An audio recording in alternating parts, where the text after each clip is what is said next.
But it's my great pleasure to introduce perfectionism rock star, Dr. Margaret Rutherford, with over 30 years of clinical experience as a psychologist, who's written an absolutely fine book, which is doing very well, by the way. So well, she's going to be writing a second volume on this perfectly hidden depression on perfectionism.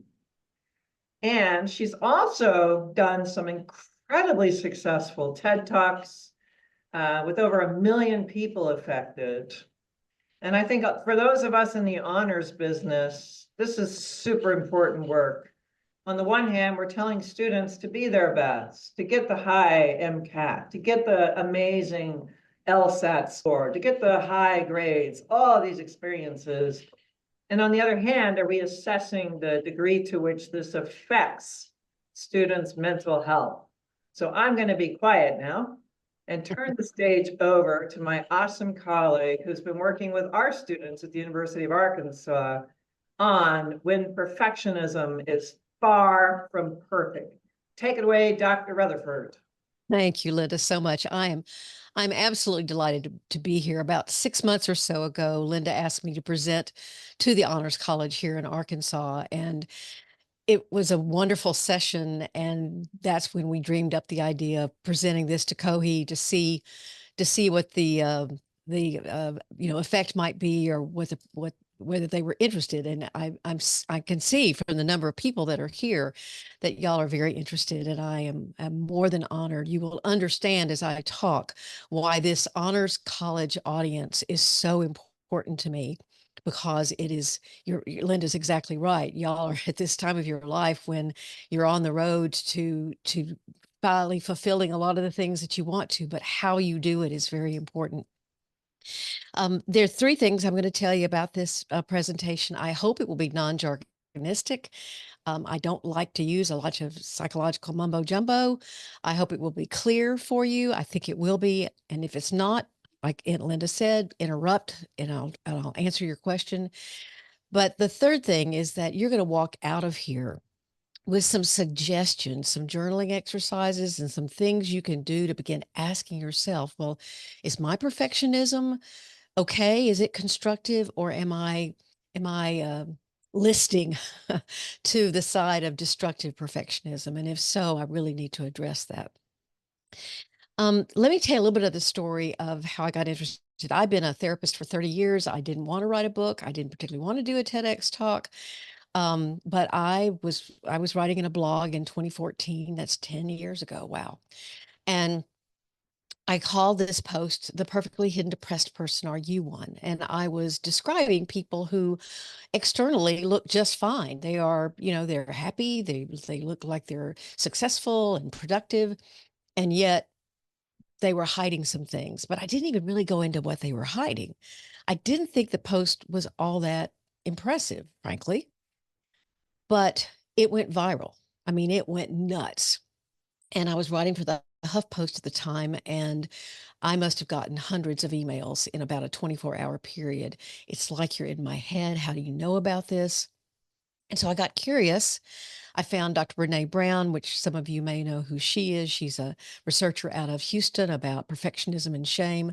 I found a great book by Terrence Real called "I Don't Want to Talk About It." And of course, Brene Brown has, like, I think about 100 books now. She's very prolific and very wise. And that Terry Real's book was absolutely wonderful too. But I didn't find anything in the popular literature that said there's a link between perfectionism and dangerous depression. I found it in the academic literature, which we'll go over very briefly in a minute, but I could not find it in the popular literature. And so I don't know about you, but something I tell my clients all the time is, if you think it should exist and it doesn't, then create it. And so that's what I did. I'd never written a book. Like I said, I wasn't too thrilled with the idea. But 5 years later, I had Perfectly Hidden Depression published by New Harbinger. Okay, so let's talk about what could possibly be troublesome about working hard and achieving success. I mean, come on. You've gotten into an honors college. Or you're a faculty at an honors college, which is, which is a pretty superlative. And you can think, well, I've worked so hard. How can you even suggest that my being this proficient, my being this resilient, my being this courageous in many ways. I've risked, I've given time to my community, I've given time to my church, I have tried to build a wonderful record for myself. And now you're telling me there could be something wrong with it? Um, that's what I want to clear up, because not all perfectionism is bad. And we're going to talk about that in a second. But first, I want to tell you the story of Brittany. I believe stories kind of help us remember things. Whereas if I just handed you this story on a pen and paper, you probably wouldn't remember it. Brittany was a student. Well, she just left college. She was in her first year after college. She'd done very well in school. I don't know if she was in the honors college or not, to tell you the truth. She came in my office door and she was smiling. She was tall. She was a very statuesque person. And I could tell she was nervous because she was sort of pumping her leg back and forth as she sat down on the sofa. But she was smiling and she said, I don't really know why I'm here. I don't even want to be here. But I heard you talking about this thing called perfectly hidden depression, and I'm curious. Maybe I have something to learn. That then she said, very importantly, but we're not going to person needs some control. This person, I'm sorry, I'm going to there's something recording going on and off. Okay. So anyway, she said, and I said, that's fine. You can be in control. Now, I may question you or nudge you a little bit if I think you're missing something, but yeah, that's no problem for me. She was in therapy at least a year, if not more. She didn't come every week, but she began finally relaxing and telling me what the secrets were in her life. And there were a lot of them. When she was about 4, she had vague memories of her mother and father at the time they were married, mother and father having a horrible fight, and her father threw something, it hit her in the face, and she had to have multiple surgeries on her face. Her mother had ongoing anorexia and had taught her to be anorexic, and then or encouraged her, I should say. And then she'd also been in ballet, and that in and of itself, it can sometimes be a setup for that kind of need for control through controlling what you eat. When she first came in, she said, I'm so happily engaged. I'm marrying the man of my dreams. We're both in the same hometown. It's kind of like Barbie and Ken getting married. And she was just glowing about it. Well, with trust, she was able to say, not only is this man physically abusive at times, but highly emotionally abusive, and at times has been sexually abusive. And I've got to get out of marrying him, but I can't. It turned out he was using some facts about her that he knew to sort of blackmail her. It was a very chaotic situation, but I'm happy to say that she broke off her engagement. She found the courage to do that. And I thought therapy was wrapping up. She was working in her corporation. She was even thinking about becoming a therapist. The session before last, when she came in, she had kind of a pensive look on her face. And I said, what's going on? She said, I have a secret I haven't told you. I said, what was that? She said, I was suicidal when I came through your door.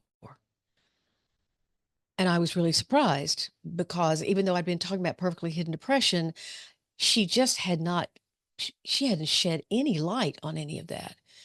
And she said, I am no longer suicidal. And I think this work may have saved my life.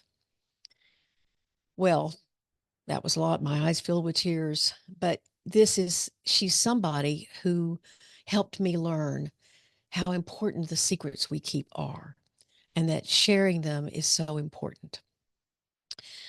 Now, I forgot to give you a warning, and we've already talked about suicide. My apologies, because we are talking about that today, because as you can see from the slide in front of you, each year, 24,000 college students attempt suicide, while 1,100 succeed. It's a funny term, but they call it a successful suicide attempt, making it the second leading cause of death among U.S. college students.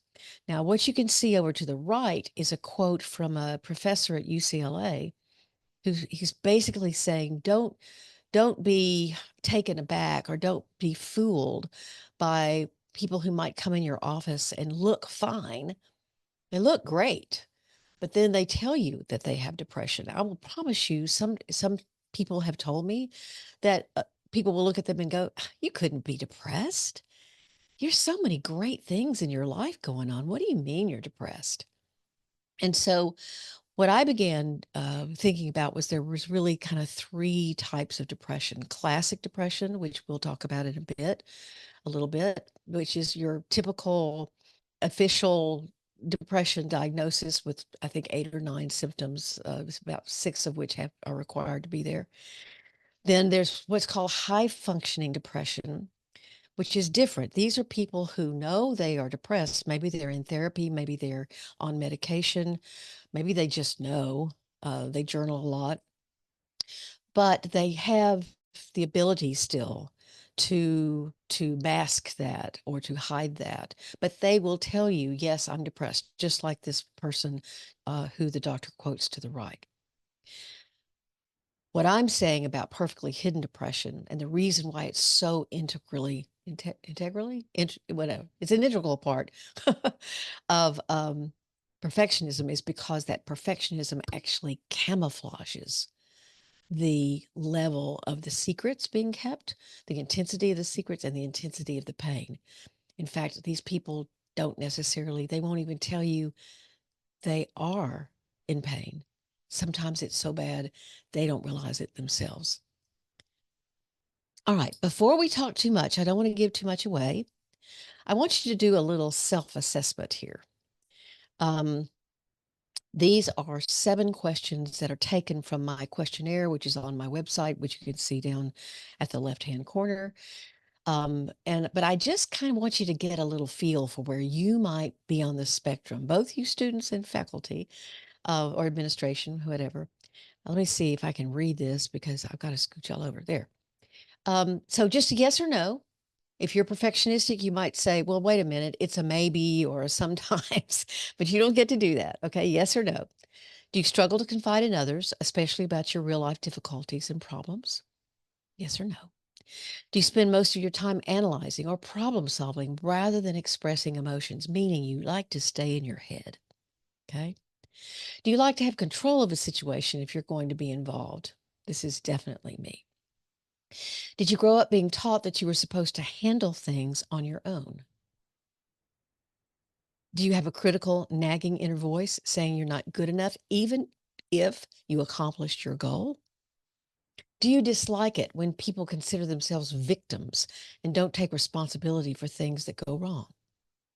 Did you grow up in a home or culture where you weren't allowed to reveal painful emotions? And if you did, you were ridiculed or punished for it.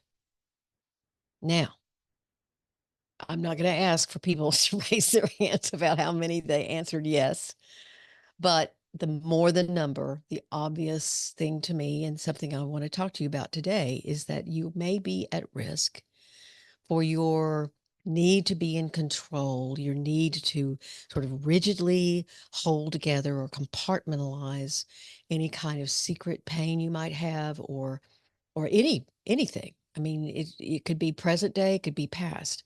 Do you tend to shove that aside so that you don't, because you're sort of afraid to focus on it, you're afraid you'll fall apart? All right.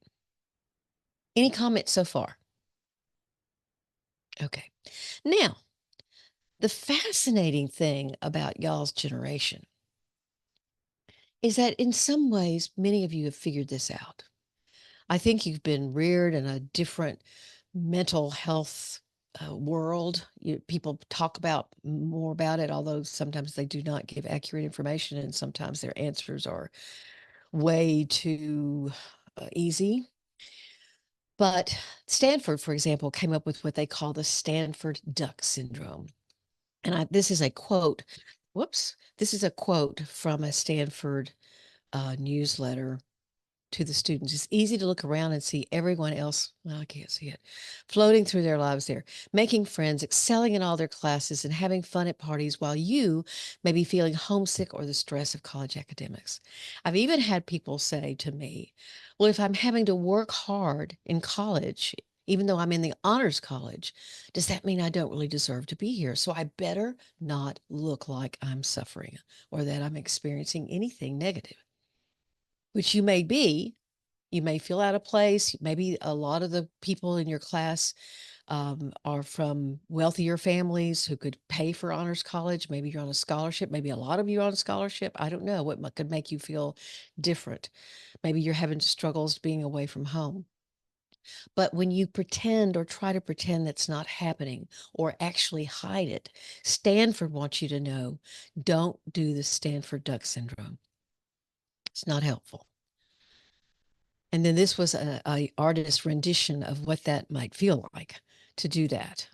So, it's like you said, a duck floats on the water like this and it looks effortless. And then all of a sudden you realize, wait a minute, they're paddling furiously underneath the water, and I can't see that. Interesting, the University of Pennsylvania also has what they call the UPenn face. There for a while, sadly, they were setting the record for suicides in college. I think one year they had 14. So they came up with this pen face about don't have a pen face because it's hard out here. We have a question in the chat. Sure. Dr. Rutherford, how does this differ from imposter syndrome? Great question. It is tied in and connected with imposter syndrome. The issue with imposter syndrome, one, is that the most current research that they're doing out of Harvard has shown that a lot of things that we are saying, well, women suffer from imposter syndrome, which means I'm going to be found out. I'm not who I think. People think I'm better than I am. But actually, the most recent research has shown that perhaps the reason why women feel this more than men is because there are real microaggressions against women being in those communities. And so that had not been studied before, and they're trying to decipher or discern what could be about the environment rather than some sort of inner insecurity.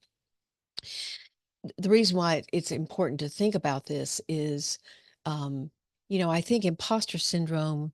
I remember the very first supervisor I ever had, it was at a state hospital. And the first thing he said when I walked in his office, where he had his diploma up, he said, I keep waiting for somebody to come and take that down every day. He was laughing, but it made such an impact on me. It was like, whoa, where does that come from? I think he meant it. But I think this kind of camouflage or perfectionism can go hand in hand with then still not feeling really a lot of not claiming your success, not claiming the things that you've achieved. So they're close together, but people with imposter syndrome don't necessarily struggle with this kind of secret pain. They might, but I'd have to look more closely at maybe if anybody has actually tried to correlate that with actual, even suicidality. I don't know. That's a great question. Give me something to look up. Does that answer your question? Okay, I will assume so. All right, going to be professorial for 1 second and talk about a very brief history of early perfectionism suicide research. This is very brief with two. Now, y'all, many of you who are listening weren't even alive in 1993. I realized that as I was pulling this together. Most of you were probably born in 2004, 2005, something like that, or even later. But these two guys, what was going on in the 1990s was what was being touted as the greatest thing about psychology was the advent of the Diagnostic and Statistical Manual of Psychiatry, and it was originally meant to. It had all the mental illnesses listed with a compilation of the symptoms that you would have to merit the diagnosis of depression, anxiety, bipolar disease, schizophrenia, whatever. And that was the Bible. It was the Bible. But these two guys didn't agree with it. Edwin Schneidman, the founder of the American Association of Suicidology, stated that talk about he had goals, didn't he? Stated that psychache, which he defined as unbearable psychological pain, was more predictive of a suicide attempt than the diagnosis of depression. So somebody wouldn't necessarily have to carry or even meet the requirements for a diagnosis of depression, but they talked about this pain that they had that felt unbearable to them. Pain, now, if perfectly in depression, they might shove away, but it felt truly unbearable. In 1995, Sidney Blatt, in his treatise, The Destructiveness of Perfectionism, which I have read, although I don't read a bunch of treatises in my life, he said when perfectionism is found alongside depression, it can drastically change depression's presentation. And that is exactly what I'm writing about. All right. So there are two types of perfectionism. One is right up here, destructive or maladaptive perfectionism. Now, I won't bore you with some research goes into dividing it into even more specific categories, but that's for another time. Basically, there are two things people talk about: destructive perfectionism and constructive perfectionism. So we're talking about the evil twin first, okay? It's very goal oriented. I think the best or certainly an analogy that I've liked to use is that if you go with your friends on some trek or a hike or something, and y'all want to go see this waterfall, that's what it's famous for. And something happens, and you're out there 2 or 3 hours, and you're laughing and you're talking, but you either get lost or you don't find them, whatever happens, and you go home. It starts raining. The destructive perfectionist would say, well, that was a waste of time. Now, I'm being general here. The constructive perfectionist would say, well, that was fun. Wish we'd gotten to the waterfall, but no big deal. Why is that?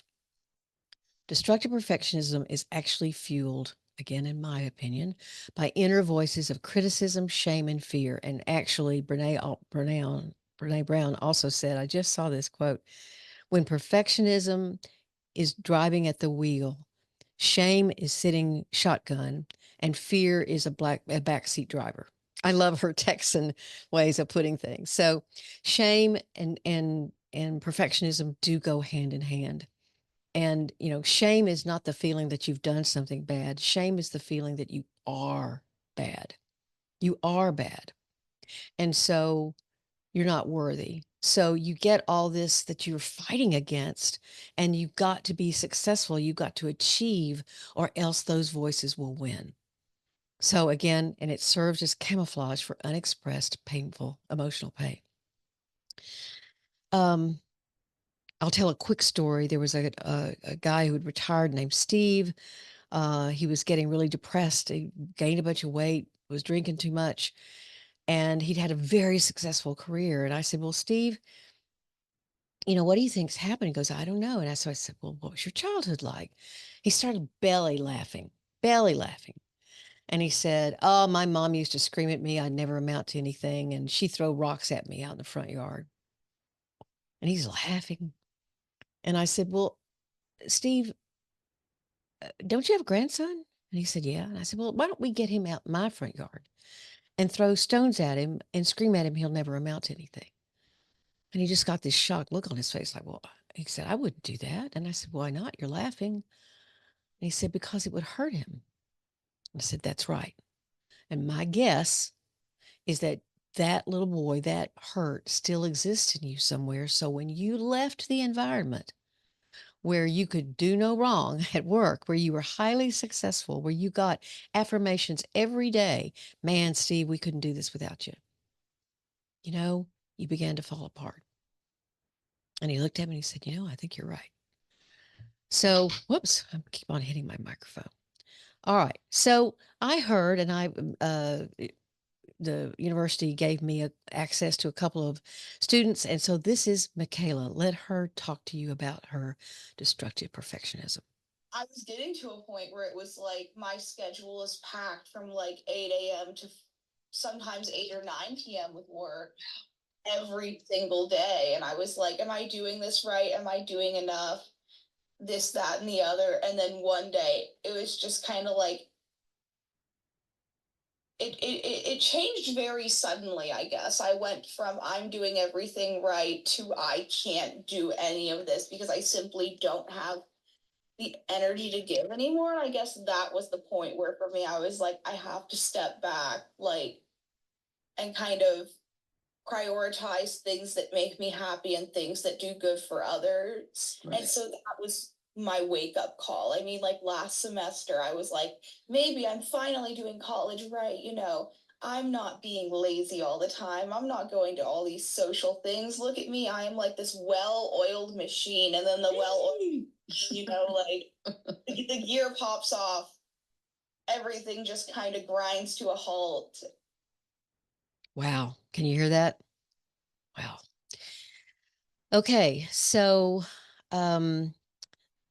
there are five basic ways that destructive perfectionism can affect your life. The avoidance of transparency. You're not, again, there's that wearing a mask, wearing camouflage, escapism, overwork with building pressure to do more, that rigid emotional control. I'm a well-oiled machine.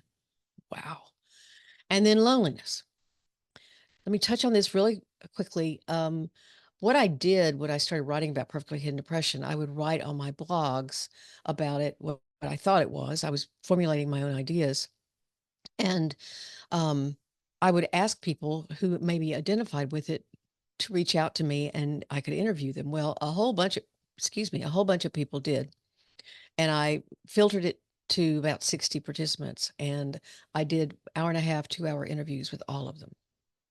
I asked them, why in the world would you tell your story, your very personal story, to someone you don't know, who hasn't won your trust, and yet you're spending maybe whispering in your garage to me, but you're telling me your story. And to a T, their answer was, I don't want anyone else to feel as lonely as I have felt all my life. Nobody knows who I really am. Oh, it's just so sad. All right, here's Gary. Also an incredible interview. I'd say from a young age, something that's like really helped validate my existence for me is success. And it's like not feeling sometimes like I'm worth it. Like, does my existence even matter? If I die, will people remember me? Things like that. And through that, like I'm a very altruistic and caring person. I love to help others, and I'm a pre-med student. But at the same time, I always felt like if I were to help others enough, that somehow I'd be remembered and somehow that success helped give me meaning. So what you end up doing in that circumstance is you're chasing a goal line that always keeps moving. The more you do, the more you have to do, and it's just never enough. There's a famous researcher in perfectionism that says it's like being on a treadmill where you have no control over the speed or the incline. And I mean, I couldn't agree with that more, especially in my own life, because I found myself on that treadmill that kept speeding up until I was almost about to fall off because I was trying to do so much. And eventually the MCAT became something not to get me into medical school, but something where it's like, this is who I am. And if I don't succeed in this, then I'm just a failure. Wow. I come out of that exam on April 27th, and I've kind of lost myself, and I don't know who I am anymore. I feel disconnected from all of my friends, and just things like that. And that was for me the eye-opening experience that success and academic worth and like all of this isn't what matters because of like where it had ended up putting me in. And I'm like, that is not sustainable, and I got in a really low point where I'm like, I can't keep doing this anymore. Wow. Incredible stories, both of their stories. And if you are connecting with that, then you're exactly where you need to be. And I hope that you'll reach out. Let's answer the question, but why? Why does this get to be a problem? How does it get to be a problem? Where it starts is, now I've got down there early trauma, which is never addressed or healed. That could be abuse. That could be neglect. That could be growing up in a family that emotional expression is not allowed. That could also be having a minority status or a culture that's a minority, and that you're that minority or family says, we're all counting on you to do better than any of us did. It's you're going to be the star, or you grow up in a family or a culture where it's your accomplishments that you get credit for and attention for. You don't get attention for not, I mean, you only get bad attention for not doing your very, very best, which is then they control what they decide is your very, very best. That's called conditional love. I'll love you just as long as you are who I think you should be and who you need to be.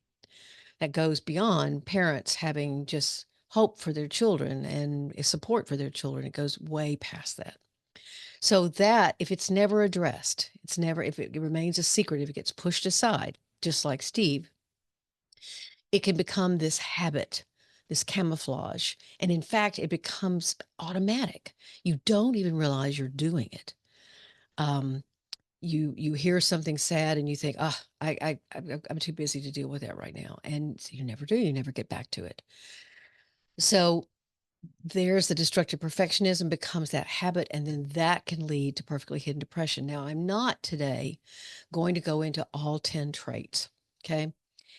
Basically, a lot of them are things like being responsible and feeling grateful that on the surface look not harmful at all. It is the rigidity with which they rule your life. If you're interested, you can go to drmargaretrutherford.com. I've got lots of things on perfectly hidden depression there. And so that's the easiest way to do it. All right. So let's look quickly at the differences between classic and perfectly hidden depression. The ones on the left are for classic. You know, you have a lack of pleasure or energy. There's a change in your disposition observed by self or others, meaning people don't see you like yourself anymore. You can express painful feelings. In fact, you may be inundated by them. You fear losing control. And it can be trauma-based, but also can be a more chronic sense, like with chronic depression. Sometimes it doesn't have a lot of situational component to it. And suicidal thoughts and feelings can be present and discussed where you work collaboratively. Let me say something else real quickly. A lot of people responded to my TEDx by saying, I think if I'm going to talk about suicide, people are going to throw me in the hospital. Having suicidal feelings and thoughts is much more common than you think. Much more common. And that's what a lot of people talk about in therapy. And I don't mean a lot, but it can happen. Okay. Just wanted to say that real quickly. You watch the TEDx and there's more about that. Perfectly hidden depression, this person exudes energy. There's no change in them. In fact, people are walking up to them and saying, man, I wish I had your life. How do you get everything done you get done? Does not express pain or vulnerability, has the intense need to look in control, deep sense of shame. They've created a persona to camouflage past trauma and related emotions. Suicidal thoughts may be present, but if so, are hidden or not recognized until they become more dangerous. I cannot tell you the number of people that have gotten in touch with me and saying, this is what happened to my son. This is what happened to my husband. This is what happened to my friend. Dr. Rutherford, we have another question. Sure, Actually, of course. Great. the first is, do you think that destructive perfectionism can be perpetuated in family dynamic structures or occurs more on an individual level? And then the second question is, can you be a mix of clinical and perfectly hidden depression? Both really good questions. Yes. Okay. So yes, it can be a big fancy word promulgated within families, just like depression can be taught, perfectionism can be taught, and perfectionism to a destructive degree. I mean, if you have a parent who never models for you what vulnerability is, they never talk about what they failed at doing. They never talk to you about, honestly, about what their lives were like and before they were successful. Um, and so, I think it can be something that really gets either taught or modeled and encouraged. again, we don't talk about, don't air your dirty laundry in public, I think is what it's called. Now, as far as perfectly hidden depression and classic depression or clinical depression, I think my best guess would be, hopefully an educated guess, is that what starts out as perfectly hidden depression after years and years of hiding and loneliness and isolation can turn into clinical depression, where somebody finally says, in fact, I know this happens because people have written to me about it. I just finally gave way. I couldn't do it anymore. Um, so I remember this man who wrote me, and he had been married twice with several children. And he said, neither one of my wives knew anything about me. I was so covered up. Anything was camouflage. And now I'm having to grieve. So he felt depressed because he said, they're the mothers of my children, and I never gave them the chance to know me, to really know me. So he had some classic depression that he recognized and got some therapy for. I'm not going to read this to you. Um, this was a quote from, and it's about suicide, and um, again, making the point that if you have destructive perfectionism and perfectly hidden depression, in fact, I had a young woman write to me. She had read my book. She said, I am this, I know this. She took it to her therapist, who she'd worked with for 2 years. The therapist looked at her and said, you're not depressed. You don't fit criteria for depression. And if you were depressed, I'd probably suggest you go on antidepressants, and that you're just wrong. And she was crushed because her therapist, who she thought knew her so well, I guess had bought into the way she presented herself. And it's hard not to. It's very hard not to do this. People have asked me, do I identify with perfectly hidden depression? I definitely identify with perfectionism, but not the whole syndrome. It was my mother, but won't go into that. Okay. Now, here's the upside. Can you imagine a world where talking about how you really feel would be welcomed and accepted? There was a guy who was a student at the university who I worked with several years ago. His very best friend had been killed in a car accident. He was driving, and this friend who saw me had had not gone on that trip, but he was always the driver. And he said if I'd been driving, he wouldn't be dead. And so he had a lot to work through about taking blame and shame onto himself. What I learned was that he'd been struggling with, some depression all his life. And I'll never forget, he was a great big guy. He's now in construction. And I mean, great big, like 6'5" and real, big. And he came in and he was my first patient. And he said, guess what? And I said, what? He said, I met somebody for coffee, a guy I know, and we talked about our depression at 6:30 this morning. And I was like, yeah, good. That's great. So it's constructive at our adaptive perfectionism. You can see the differences here. It's easy. It's very process oriented. You accept imperfection as learning. It's fueled by curiosity, generosity, passion, excitement. You want to, you don't have to. And you have people who know you, with whom you can be real. Now, sorry, I'm going to take a little sip of iced tea just a second. Okay. Now, for you students, and here's the faculty update here. You're on a seesaw of success and stability. How do you balance high achievement with emotional stability? And you can see this seesaw is horribly broken because, you're scared if you tell somebody you're struggling that they'll start questioning your abilities. There's just a lot of fear in that kind of vulnerability. And so having groups, and we can talk more about this, but having groups or just support groups, group therapy run by therapists, I mean, something to accentuate the need for that kind of emotional stability. Now, Adam Grant, I love his new book called Hidden Potential. He said, if I wanted to get closer to right, it had to feel wrong. So when you are trying to balance this emotional stability with your yearning and your potential and achievement of success, that's not going to feel good. That's going to feel weird. I'm going to tell you about that I was panicked before I gave this speech. When I want you to see me as somebody who doesn't have a care in the world and can do this without even trying, it's going to feel weird to go, oh yeah, man, I have that too. It's not necessarily because you've never done it. You've never done it. Now, these are things that I said I was going to give you things that you could journal about or take home with you.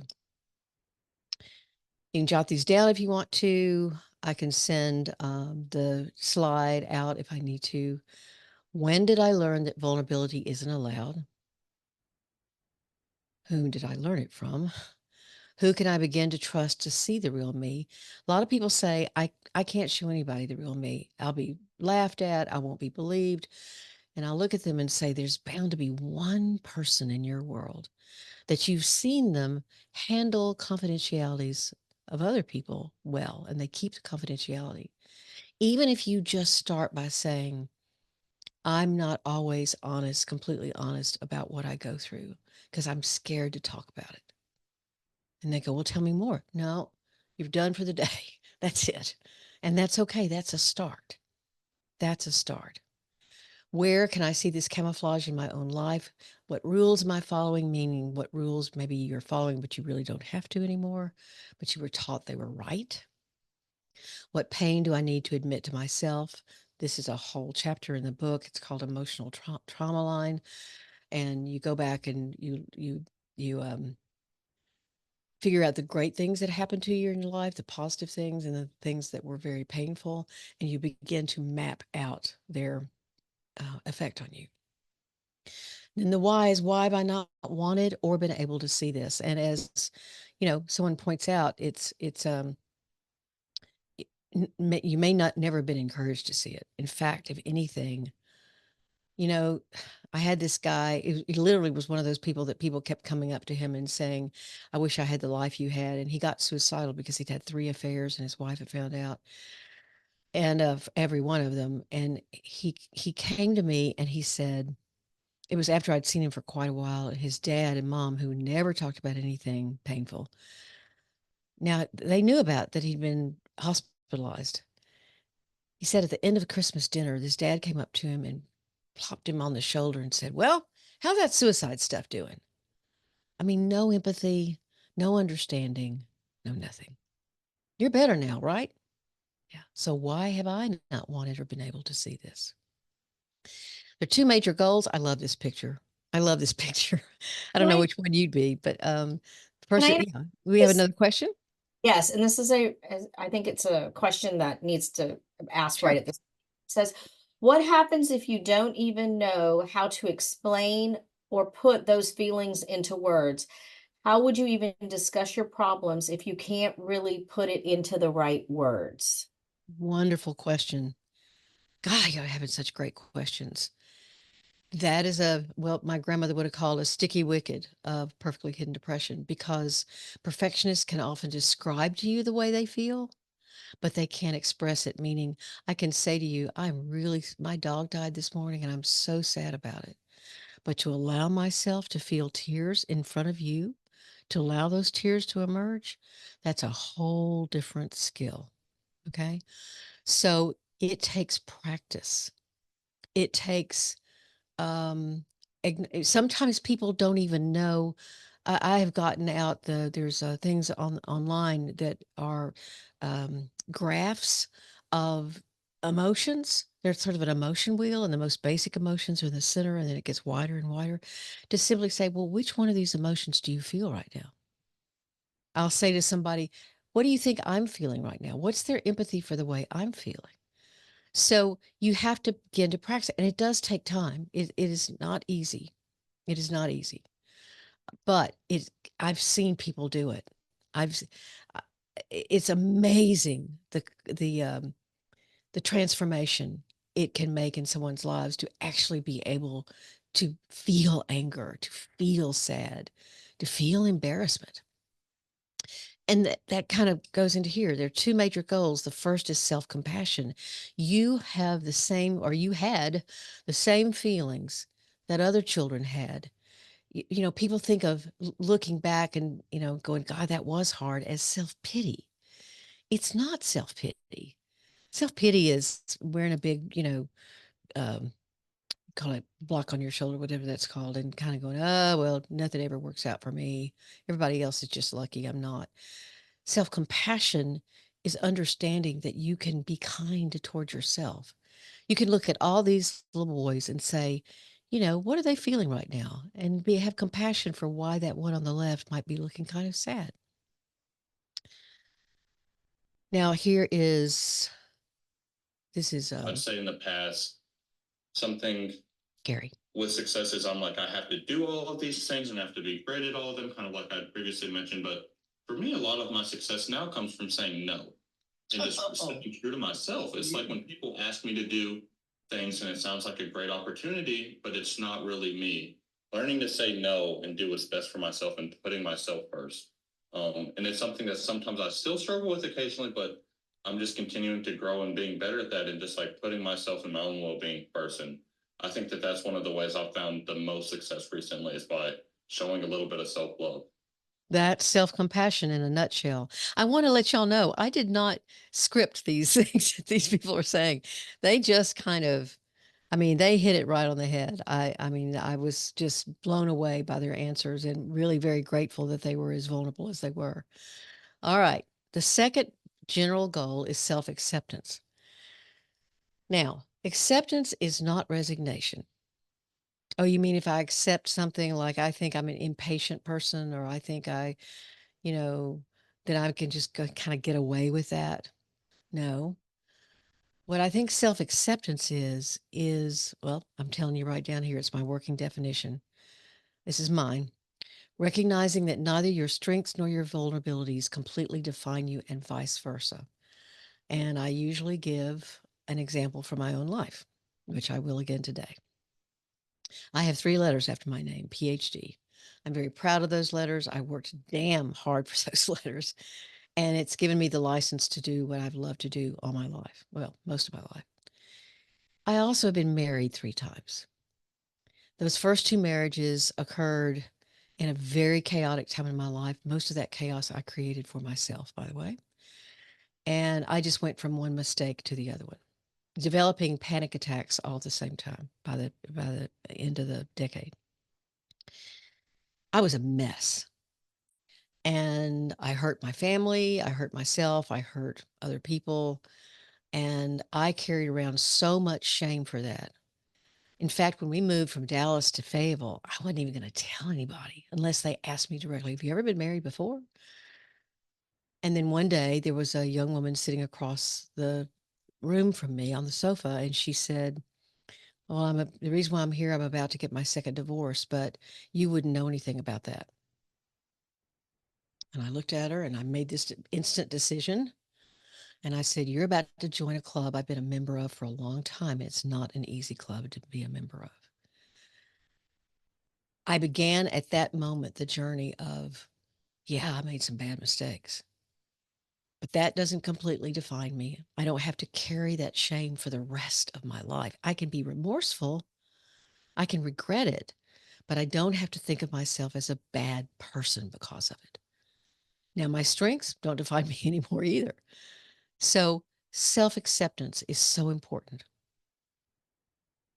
And Michaela talks to us about that. Because I would say success very much prior to what I'll just describe as the crash was very much like I was productive all the time and I was working towards this hypothetical, it doesn't exist, number one position. I was working towards, I guess, being the best. It's strange how much of me was motivated previously by others' perception of me and by others' approval and applause. Because I was like, if I'm not being applauded, like I love doing the work that I'm doing, but like I needed some sort of outward validation. The psychologies for that is external affirmation, external validation. Yeah. And I think that's something that spawns from a lot of different experiences in my life. And I guess part of self-acceptance was being able to look at myself in the mirror now and say, I'm doing well, I'm on a path towards good things. And that's what that's what you're seeing as success now? Is Yeah, it that's what internal? Mm-hmm. yes, it's very much I went from I need somebody to look at me and tell me I'm doing well to I can look in the mirror in the morning. I mean, like I'm not gonna say it's easy every day. There are some days where I'm like, can someone please just look at me and tell me I'm doing all this right? I love that. I don't know what I'm doing ever, and I've never known anything in my life. And I mean, like I'll have those moments, but I've noticed myself consciously trying to seek less outward affirmation from others to Yeah. kind of make it so that when I get that affirmation from myself that I'm doing something right, it feels a little more powerful, just a little stronger and a little more effective. What a beautiful answer. Wow.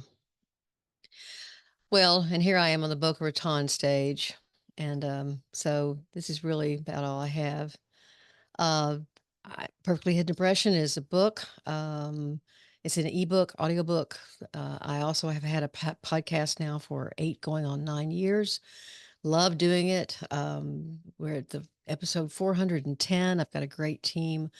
I do interviews, and then I also do I research stuff and then talk about what my 30 years of experience has taught me about that. So thank you so much. And I'll pass it back to Linda, or questions, or whatever we want to do. Yes, thank you so much, Dr. Rutherford. Let's give her that big CoHE woot. Thank you. It's awesome. I'm getting all kinds of great feedback. Some folks are having to peel off which is fine. I know it's a busy time of the year. But I also know that Dr. Rutherford is happy to answer questions. Let's have students ask first. And then all the rest of us lot. And I'm going to turn over the moderation to my awesome colleague, Dean Sheila Amin.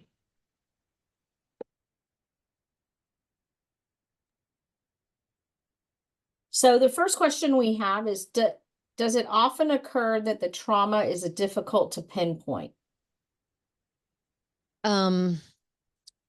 Yes, it has been denied so much and even minimized that it is very difficult to allow yourself to understand.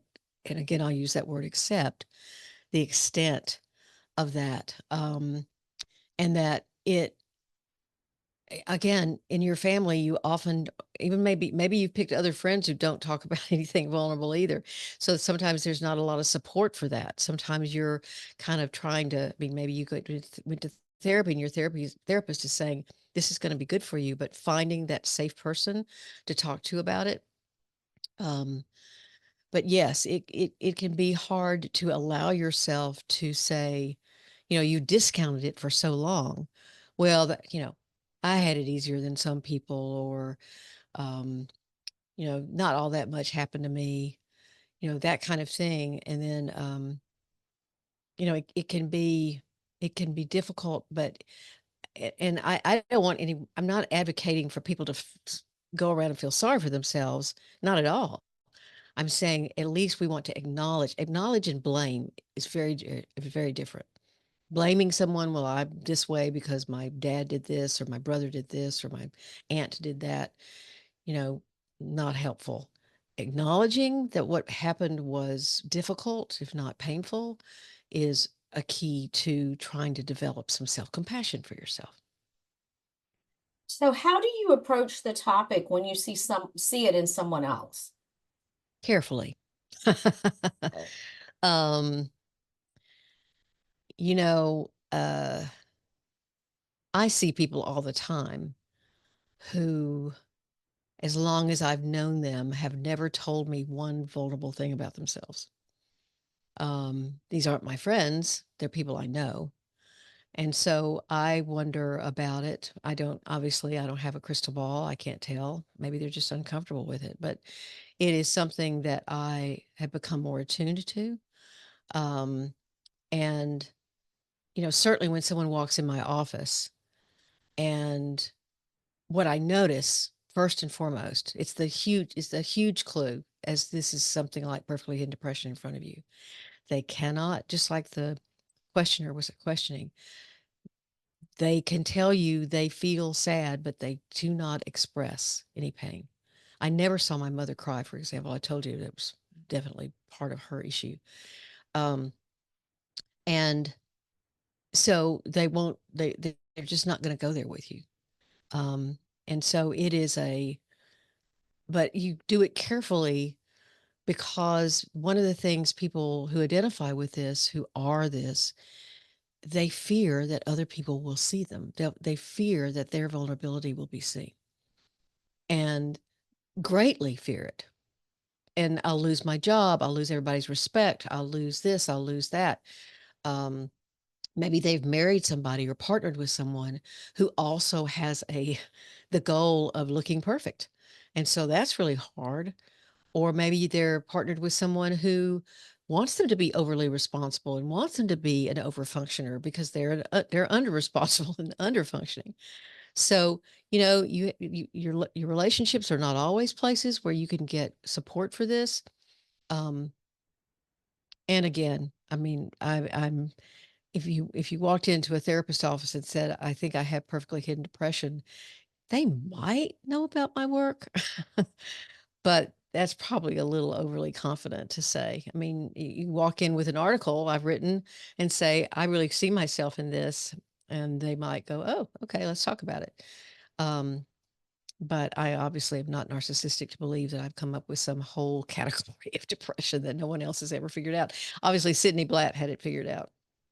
So that leads us perfectly into this question that says, what advice would you give to individuals currently in therapy working through built up childhood trauma and negative emotions that may present in the form of perfectionism and or depression? And what are the small daily things that you can do to break this vicious cycle?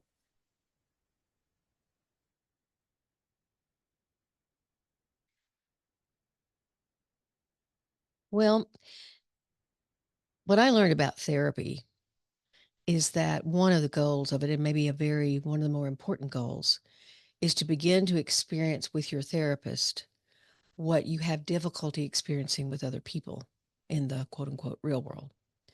And so the more you practice that kind of exposure or fear of exposure, or just like Brittany, was as much as she trusted to tell me all these other things, she didn't trust the relationship enough.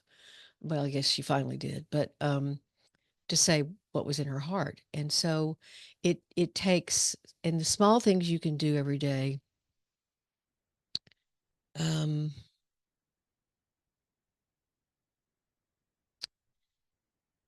Learning to be yourself, not laughing at a joke that you don't find funny, laughing at a joke that nobody else thinks is funny,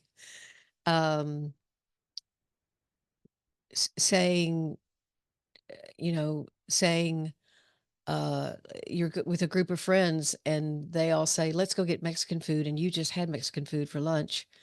And you go, God, I just had it for lunch. Can we get can we do that another time? Be assertive about who you are and what you want and what you're hoping from your friends. You can look for opportunities to say, I am not, how I'm acting on the outside is not how I feel on the inside. And that's called incongruous or incongruent in psychology, one of those jargon things. And so you want those things to become more and more alike. What I feel on the inside, if I'm jealous of someone, when I first started blogging, competition is the thief of joy. But what did I do? I would go look and see what other people's blogs, how many likes they were or whatever. I stopped doing that. It was taking all the joy out of it for me. But was I envious? Yeah. Did I talk about it sometimes with my good friends? Yeah. They said, well, stop doing that. And so now I will say the older I've gotten, the easier it is to do this. The less I'm afraid, and probably most people are less afraid of rejection or whatever. But I have worked with people or worked with their spouses of people who are 50s and 60s and 70s who are still struggling with this. It can be a lifelong, very lonely dynamic, pain. So How do you push through burnout when you have assignments due in school? It tends to be hard because with burnout, you just want you just don't want to do anything, but you also don't want to flunk out of college. Yeah. What would some of you faculty say about that? I think probably some faculty would be more prone to have you come to their office and say, I've just got to take a couple of mental health days. I'm not going to get this assignment in on time. Some would not. Some would say, you can't do that. So, admitting burnout to someone who has some authority over you is tough. You're right. Um, but, classes can be dropped. I don't remember my grades in graduate school, and no one has ever walked in my office and asked me, what grade did I make in psychopharm? So some of the things that you're judging yourself by, I have to do this, I must do this, I should do this, I cannot not do it. That kind of roadblock and that use of real absolute language, those are those rules I was talking about. Are you following rules that are at least a part of burnout? But burnout is a little different depression because it is, there are a lot of physical symptoms of it.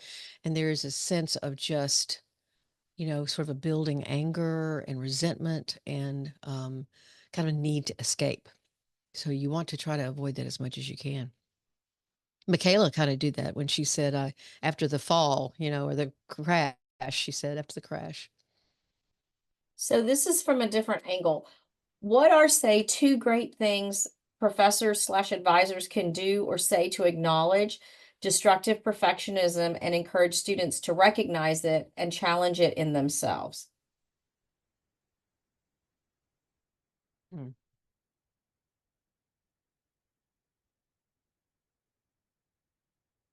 Good question. I think that, again, when we think about the distinction between constructive perfectionism and destructive perfectionism, you're really asking people to think about what is motivating them.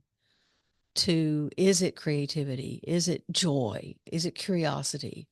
Or is it duty? Is it, I have to do this or else? You know, um, again, it's going to vary from professor to professor, because if they are also fairly rigid people, they are probably going to expect other people to follow more rigid standards. And so, the very idea that, I mean, you can talk about your own. I talk to parents all the time. They say, well, how can I keep my child from developing this? Be vulnerable yourself. I realize not a lot of people will tell a bunch of people I've been divorced 3 times or divorced twice. I get that. But you can be vulnerable about other things that you struggle with. Not to the point of oversharing, but at least to the point where I want you to know that whatever kind of projections you're making onto me, that I'm some kind of guru or, let me tell you about the year that and then blank, blank, blank. Because if you model that kind of vulnerability and openness, transparency was the word you used at first, for other people, they're going to go, oh, maybe this person is safe for me to be transparent with as well. So sometimes students latch onto the idea of adaptive perfectionism and have trouble acknowledging that it's a double-edged sword that can easily become maladaptive. Do you believe that perfectionism can ever be adaptive? And how can we talk to students about letting go of this idea of perfectionism is helpful? Yeah. Some people do not. There are researchers who believe that there is no good perfectionism, that it's even most people consider it a character trait, but actually most people think of it as part of anxiety. They don't think of it as part of depression. So, or leading to depression. So, um, I think that, wait a minute, I'm blanking on the question again. Can you read the last part of that question? Yes. Sorry. No problem. Do you believe that perfectionism can ever be adaptive? And Yeah. how can you talk to students about letting go of this idea of Yes, perfectionism? I do believe it can be adaptive. I consider myself an adaptive perfectionist. Um, I have I have um, expectations of myself, but when I fall down on the job, when I make a mistake, I try very hard to say, well, you know, I learned. What did I learn? And so I'm a much happier person because of it. Um, so I do think perfectionism can be adaptive. And again, that is the thing of what did my parents say to me? If it's worth doing, it's worth doing well. But and they said it a lot. But I figured out after making such a mess of my life that I was going to have to admit my vulnerability to go on because I couldn't my image of being the perfect daughter was torn to pieces. So I don't want y'all's image. I don't want you to tear yourself to pieces. And please don't follow in my footsteps. So our students are often readers. They're not going to go from um, perfectly hidden depression to open therapy session. It's just not going to happen. Yep. Do you have recommendations of maybe books so that if someone recognizes it in a student that they can give them something to read, something to reflect on? Because these our students are often process thinkers. They don't go from 1 to 100. They go from 1 to 1.5 to 2. And so how do we get them there? Yeah. There's Brene Brown's books are wonderful. There's the very first one she wrote, The Gifts of Imperfection, is an incredible book. And the one I mentioned earlier, Terry Real, Real, I Don't Want to Talk About It, which talks about covert depression. I love this quote. He was working with this guy. The book is all about these case examples of people that he's worked with, trying to help them become more expressive of their vulnerabilities. And this one guy looks at him and says, "You mean if I don't feel it, I live it?" And he goes, "That's it. That's exactly it. If you don't feel something, then your behavior, I've likened it to a magnetic force or a really strong wind that you can't see, but it's affecting the way you walk. It's affecting how fast or slow you go. It's affecting everything you do. And if you don't feel your emotions and get them out, as it said, then they're going to be controlling you in ways that you don't understand. Um, and so I do think there's what other books are really good? Like Brene Brown has written a bunch of them. There's one that I mean, it's a gorgeously written book. It's called Perfectionism, Losing Control of Perfectionism, or something like that. It's by a New York author. And she talks about the 5 different types of perfectionism, but I think that's a little, um, but again, I think you can, there's a book called Self-Compassion. That's a really good book. Um, so any looking up books on compassion, shame, if you have sexual abuse in your history, Healing the Shame That Binds You is a very, very good book. It's an older book, but it's a very good book. Thank you. The next question is, what can honors staff do to help our students? Oops, it moved. Help our perfectionist students, for example, large group programming topics, support group structures, etc., that somebody without training in clinical psychology can lead. Okay, I didn't quite understand the question.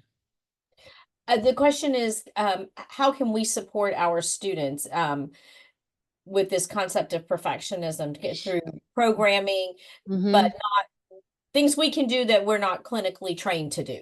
Yeah. Well, you hire a therapist to come in and talk about this, and I think you do it in a small group format. I mean, it would be expensive, I imagine, but it's you know, no more than a dozen kids in a group and really meet 6 or 8 times, maybe at the beginning of a semester. And um, Now you have to be careful that the therapist is not someone who's also highly perfectionistic. So, um, it's yeah, and send them the link to this recording. That's right. There are people are more open. It's like when you see their fear, when you see their hesitation, when you see, um, their,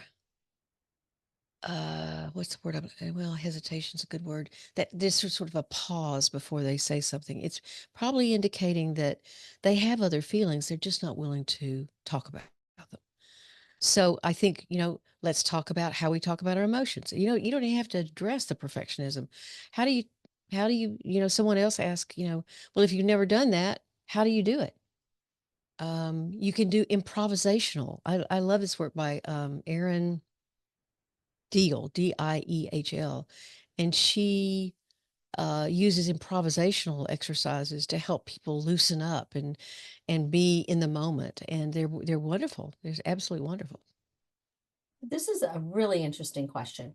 Sure. What are some ways to process the stress and anxiety that comes with acknowledging perfectionism and worrying that our perfectionism is pivotal to who we are? Hmm. By no longer being perfect, we will lose ourselves. Very common fear. Very common fear. I will tell you and this is, I'm not exaggerating. When I first started writing the blog, this was in 2012, and certainly when I started the podcast, I thought, oh my gosh, I'm going to put my words and my thoughts and my ideas out there without covering it up with a bunch of, you know, falderall, or I mean, I do research from other people and I quote them frequently, but I'm mostly giving my ideas and my feelings and all that kind of stuff. I was scared to death. Who does she think she is? What gives her the right to do this? Who gives her the right to write a book? How narcissistic.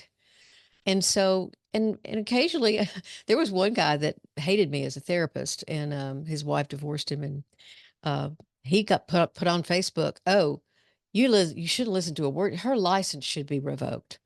I mean, it came at me strong and hard, and it's just if it's worth the risk to me. It's worth the risk to be, um, because I'm not going to be right all the time, and all I can say is, well, maybe I was wrong about that, or maybe we both need to rethink that. I can try to at least um, create a conversation around it. But it is about, the fear is great. And I've had people say, I will lose my job if I start saying that this is hard, or that I'm not seen as the one who can always get it done and get it done ahead of time.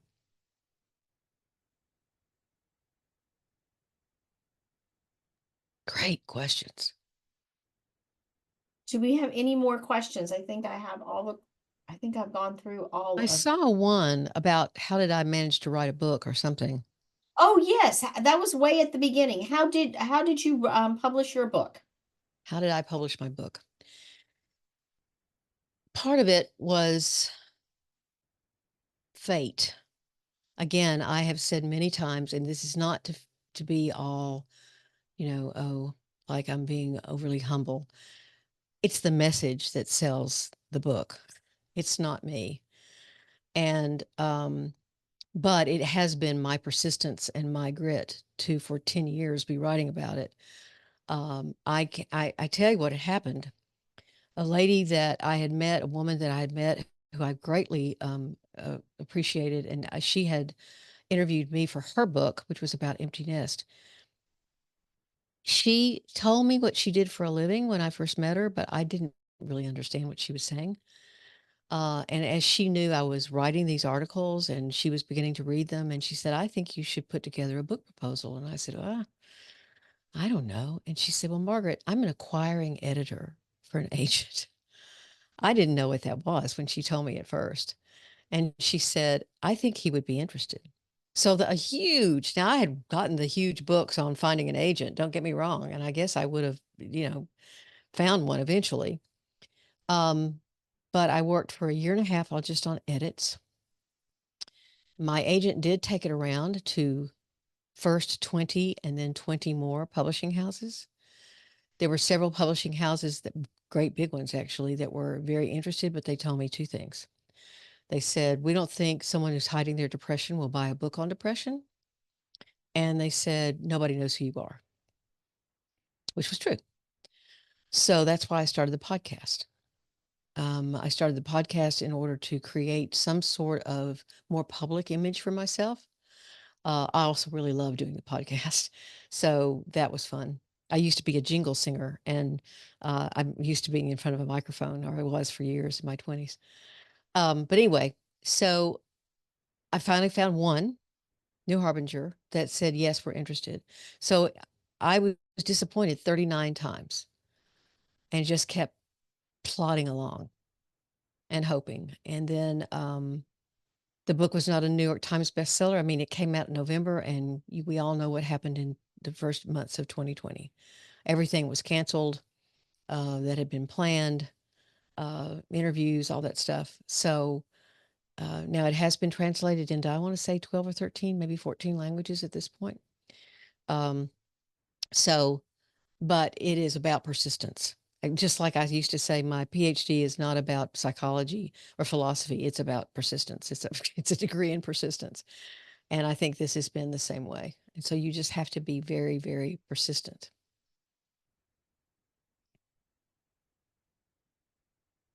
And find an idea that you love. So I have one more question from us that says, I have this burden that when I discuss my problems with semi-strangers, but when I know them a little more, I feel extreme guilt in burdening them with my problems, because obviously everyone has their own problems to deal with. I've had experience in dealing with heavily depressed person when I was heavily depressed as well, and it's not fun in the slightest.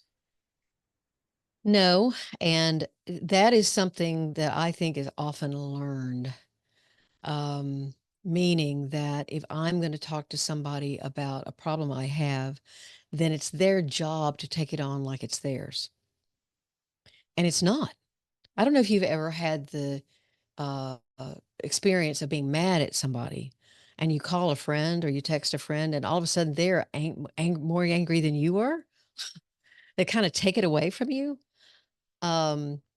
I think when you're around a lot of people who expect you to listen to I mean, the gritty details and long conversations about, then they're giving you the message, it's your job to be there for me. It's your job to help me carry this. There are plenty of healthier people that will say, you know, I have empathy for you, but I also know your strengths. I also know this is maybe the hardest thing you've ever been through in your life. But I see you handling this, and I see you handling that, and I'm proud of you, and I want to be here, but you don't have to take it on. That's over empathizing. That's sort of a lack of boundary. And again, you can learn that that's what you're supposed to do. And people who feel like they're empaths, which there is some rancor about whether that exists, they feel like they can't help it. And some unfortunately become therapists, and they can't offer safety because they absorb all the pain. So, you know, it's a great message to give somebody. I used to have a client who had borderline personality disorder, and she would call me with kind of messages that were about, you know, I need you to share this with me. And I would call her back and I'd say, well, what have you done in the past about something like this? I handed the responsibility right back to her, although I cared that she was in pain. So one last question. You've touched on this a couple of times about finding the right therapist, and how there are many people who don't understand what a perfectly hidden depression is. And so I'm wondering if you could talk about the license to walk away from a therapist and say, you know, you're a bad therapist. You're not what I need. And because the other thing is, we don't want students to go and then be trapped in an even worse situation. No, I just cringe when people tell me, well, she seemed to need to talk about herself, so I just stayed in therapy with her. I'm like, no, no, no, no, no. It's not that you don't use sometimes self-revelation in a helpful way, but you don't do that much. Yeah, I mean, within the next first, okay, you have to ask yourself this question. Am I uncomfortable because I would be uncomfortable with anybody? Or am I uncomfortable because, and this is different for me, or am I uncomfortable because I don't think this person is even trying to get me? They're not trying to see things, they're not listening very well. They're not attuned. They're not leaning forward. Their energy is not warm and caring. And if you don't feel that in the first couple of sessions, leave, because a good therapist will know how to create that. Now, not with everybody. I'm not a good fit for everybody, but I'm pretty good at noticing what people, well, I'm pretty good. I've had 30 years experience. I ask them, why are you here? What do you want from therapy? Not do I think you need to do. What do you want from therapy? Now, on down the line, I might say, have you thought about looking at X or Y? But and again, I'm not everybody's cup of tea. I'm pretty blunt. People don't like that. I'm not real warm and fuzzy. And so anyway, I think that it's, well, hopefully I'm warm and fuzzy, but not as warm and fuzzy as some people. So I do think that fit is very, very important. All right. Wow. That was terrific, Dr. Rutherford. Really excellent questions from students and staff, faculty. Yeah, let's do the. Oh, how nice. Thank you. Thank you, guys. Really appreciate you taking time to spend an hour and a half with us. Clearly, we could do more on this subject, I personally believe. But I'm going to turn it back over to the CoHE big dog, Jonathan Williams. What's up? Well, Dr. Rutherford, let me also express my thanks. I think if following the chat is a good reflection of what everyone was thinking, I think you spoke directly to many people in the room, and both students and faculty, staff, and administrators who see themselves in the things that you were saying, but also in particular can support others as they're learning some of the lessons that you were sharing with us. So thank you again for helping us to see some of the behaviors and attitudes and emotions that we all have through a new light. Of course, of course, of course. And thank you all to the students for being here. I hope that it's helped you to think about your own place in the world and your own emotional well-being as you're learning and growing as students and as individuals and young people and also as friends with each other. So let me just transition a little bit away from that and put in a little plug for our next all-access meeting. As members of CoHE will have seen in the CoHE Connect newsletter. Thank you to Haley Baker for putting that together each month. That our next all-access meeting is on October 10th, 5 Eastern, 4 Central. Was that 2 Mountain? No, 3 Mountain, 2. Anyway, you know your time zone. In which Pat Akos from the University of Tennessee will be talking, leading a session in which we'll talk about aligning how honors programs and colleges do their admissions process with their individual programs that they've curated. And so look forward to that discussion as well. And apparently, Jonathan Katenik and Linda Kuhn will also be leading a future session on some version of improv or stand-up comedy. That's great. That might give us some more insights into ourselves as well. So thanks again for everyone for being here. I think this is our largest session we've ever had. The highest number I saw was 170 people. And so I think we all benefited from our time with Dr. Rutherford. Absolutely. Thank you again, Margaret. You're welcome. It's been Fire book. Wait. Yeah. Oh yeah, that too. Go buy the book.